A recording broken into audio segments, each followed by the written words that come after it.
ఏపీపై BJP high command special focus పెట్టింది. రాష్ట్ర నేతలతో అమిత్ షా సమావేశమయ్యారు. భేటీలో భాగంగా ఏపీ బీజేపీ అధ్యక్ష పదవిపై నేతలతో చర్చిస్తున్నారు. అదేవిధంగా కీలక అంశాలపై దిశానిర్దేశం చేయనున్నారు. మరోవైపు ఏపీలో రాజకీయ సమీకరణాలు వేగంగా మారుతున్నాయి. గతం కంటే భిన్నంగా ప్రధాని మోదీ నిర్ణయాలు తీసుకుంటున్నారు. అటు ఏపీలో పార్టీ ఎదుగుదలకు అమిత్ షా సైతం కొత్త వ్యూహాలు రచిస్తున్నారు. ముఖ్యంగా కూటమిలో ఉంటూ సొంతంగా ఎదిగేందుకు ప్రయత్నాలు చేస్తున్నారు. ఇందులో భాగంగా పార్టీకి కొత్త అధ్యక్షుడు నియామకంపై ప్రత్యేక దృష్టి సారించినట్లు తెలుస్తోంది. అదేవిధంగా ఇటీవల ఏపీకి కేంద్రం సహాయ సహకారాలు అందిస్తోంది. దీంతో ప్రజల్లో సానుకూలత వస్తున్న సమయంలో పార్టీ బలోపేతం దిశగా అమిత్ షా వ్యూహాలు రచిస్తున్నారు. ఇటీవల అమరావతి, పోలవరం, విశాఖ స్టీల్ ప్లాంట్కు కేంద్ర ప్రభుత్వం అనుకూలంగా ప్యాకేజీలు ప్రకటించడంతో ఇప్పుడిప్పుడు బీజేపీపై ప్రజల్లో సానుకూలత ఏర్పడిందని బీజేపీ వర్గాలు అంచనా వేస్తున్నాయి.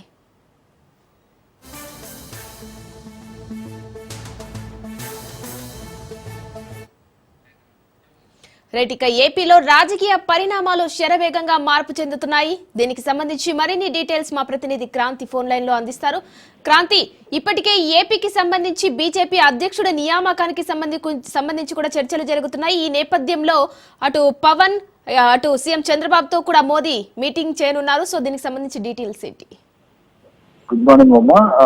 ఏపీకి సంబంధించి కేంద్ర నాయకత్వం, బీజేపీ నాయకత్వం ఫోకస్ పెట్టింది. ఏపీలో బీజేపీని ఒంటరిగా బలపరచాలి పార్టీ అనే అంశంకి సంబంధించి కూడా కొన్ని కీలకమైన పరిణామాలు, రాజకీయ సమీకరణాలు కూడా మారుతున్న పరిస్థితి ఉంది. మూడు పార్టీలకు సంబంధించి ఉమ్మడి ప్రభుత్వం నడుస్తుంది. ప్రస్తుతం ప్రతిపక్షాలుగా ఉంటూనే ఎవరికి వారు ఎదిగేందుకు ప్రయత్నిస్తున్న పరిస్థితి ఉంది. మరోవైపు వైసీపీకి భారీ ఎత్తున నేతలు కూడా గుడ్ బై చెప్తున్న పరిస్థితి. ఈ క్రమంలోనే మూడు పార్టీల్లోనూ ఆ వైసీపీ నుంచి వివిధ నేతలందరూ కూడా చేస్తున్నారు. ఇక గతంలో ఎన్నడూ లేని విధంగా కేంద్ర ప్రభుత్వం ఏపీకి అన్ని విధాల సహాయ సహకారాలు అందిస్తుంది. ఇప్పటికీ అమరావతి రాజధాని నిర్మాణానికి 15,000 కోట్ల రూపాయలు సాయం ప్రకటించిన కేంద్రం, ఇంకోవైపు పోలవరం ప్రాజెక్టు నిర్మాణానికి సైతం నిధులు సమకూరుస్తా అంటూ కూడా చెప్పిన పరిస్థితుంది. తాజాగా విశాఖ స్టీల్ ప్లాంట్ కి 11,443 కోట్లు మంజూరు చేసింది. దీంతో పాటు రైలు రవాణా ప్రాజెక్టు సైతం మంజూరు చేస్తున్న పరిస్థితి.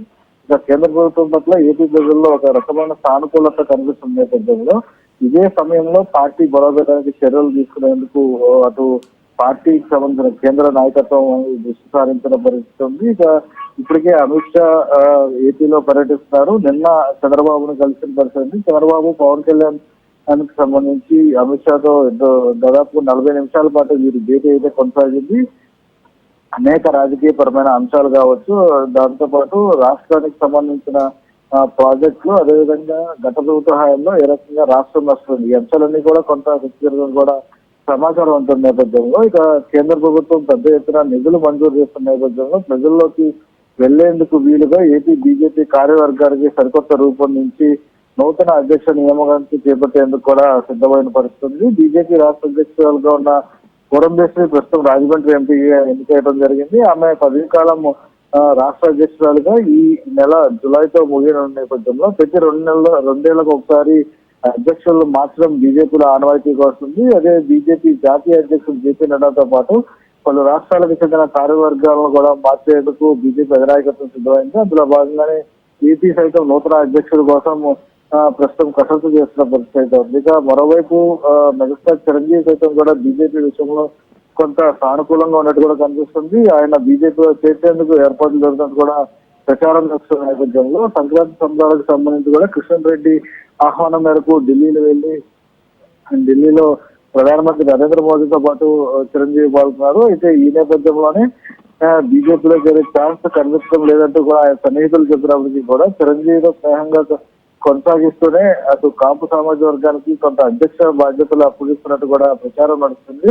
అదే సమయంలో బీసీ వర్గానికి ఈసారి పెద్ద అధ్యక్ష పీఠం ఇచ్చే పరిస్థితి కూడా ఉన్నట్టు కూడా ప్రచారం జరుగుతున్న నేపథ్యంలో రాయలసీమకు ఛాన్స్ మాత్రం రెడ్డి సామాజిక వర్గానికి అవకాశం ఇవ్వాలంటూ కూడా అటు ప్రచారం అయితే భావిస్తున్న పరిస్థితి. ఇప్పటికే మాజీ ముఖ్యమంత్రిగా ఉన్న కిరణ్ కుమార్ రెడ్డి బీజేపీలో ఉన్నారు. మొన్నట ఎన్నికల్లో ఆయన రాజంపేట ఎంపీ అభ్యర్థిగా పోటీ చేసి ఓడిపోయిన పరిస్థితి. వాస్తవానికి ఆ సామాజిక వర్గం వైసీపీకి కొంత అనుకూలంగా ఉంటుంది. అక్కడ టఫ్ ఫైట్ ఉందని కూడా తెలిసిన కిరణ్ కుమార్ రెడ్డి సాహసించి పోటీ దిగారు. దాంతో పాటు అక్కడ గెలుపంచులు అనేది సంబంధించి ఓటమి చవిచూసిన నేపథ్యంలో ప్రస్తుతం బీజేపీ ఈ రాష్ట్ర పగ్గాలు అటు రెడ్డి సామాజిక వర్గానికి ఇస్తే కనుక ఖచ్చితంగా కిరణ్ కుమార్ రెడ్డికి ఇచ్చే అవకాశం అయితే కనిపిస్తుంది. ఇక విజయవాడ పశ్చిమ నియోజకవర్గం నుంచి ఎమ్మెల్యేగా గెలిచిన సుజనా చౌదరి పేరు కూడా కొంత వినిపిస్తున్న పరిస్థితుంది బీజేపీ క్రాంతి. అధ్యక్షుడి కింద.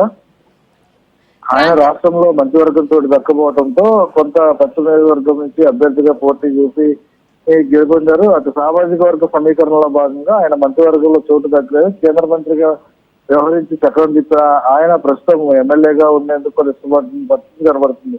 ఇదే పరిస్థితిలో బీజేపీ అగ్రనాయకత్వం కూడా పూర్తి స్థాయిలో ఏపీ పైన దృష్టి సారించింది. ఇప్పటికే ఈ రోజు ఉదయం నోవటల్లో బీజేపీ సంబంధించిన ముఖ్య నేతలతో అమిత్ షా భేటీ అవడం జరిగింది. ఆ భేటీలో బీజేపీ రాష్ట్ర నాయకత్వానికి సంబంధించి ఒక దిశానిర్దేశం చేయనున్నారు. రాబోయే రోజుల్లో ఏ రకంగా ప్రజల్లోకి వెళ్ళాలి, అటు కేంద్రం నుంచి వస్తున్న పథకాలన్నిటికి సంబంధించి కూడా ప్రజలకి ఏ రకంగా వివరించాలి అనే అంశాలపైన మోదీ అటు బీజేపీ నేతలకి కొంత దిశానిర్దేశం చేసే అవకాశం ఉంది. దీంతో పాటు బీజేపీ సైతం గతం కంటే కొంత ప్రజల్లో సానుకూలం పెరిగిందనే అంశాన్ని కూడా పార్టీ నేతలకి స్పష్టంగా చెప్పే అవకాశం అయితే ఉంది. ఇక దీంతో పాటు ఖచ్చితంగా అధ్యక్షుడు మార్పు అనే అంశానికి సంబంధించి కూడా కొంత కీలకమైన నేతల మధ్య చర్చ జరిగే అవకాశం అయితే ఉంది. Right, thank you Kranti.